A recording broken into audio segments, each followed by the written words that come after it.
No dobre, tak prvé bude výber extrasov, takže tu je burgerík, viem si pridať extra položky, ktoré sa tu dole zrátávajú, pridám si počet burgerov, hodím ich do košíka.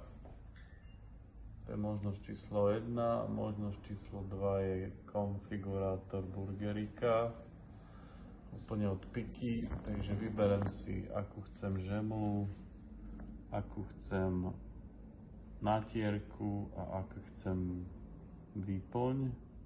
Dáme si syr, uhorky, salámu, paradajku, opäť to dole zráta, dáme si 2 kusy, hodím do košíka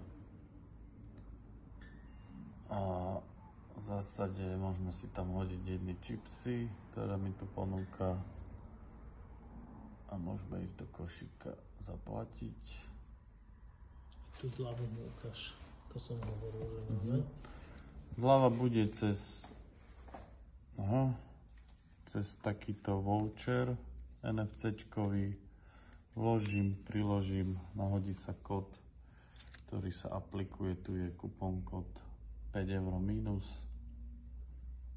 A tu si ešte prípadne nejaké poznámočky pre kuchára, keď sa mi niečo chcem extra, alebo číslo stola, kde to treba odniesť, to je modifikovateľné. Takže zaplatíme objednávku. Prosím, priložte alebo vložte vašu platobnú kartu pre dokončenie. Tu nás vyzve k platbe. Priložím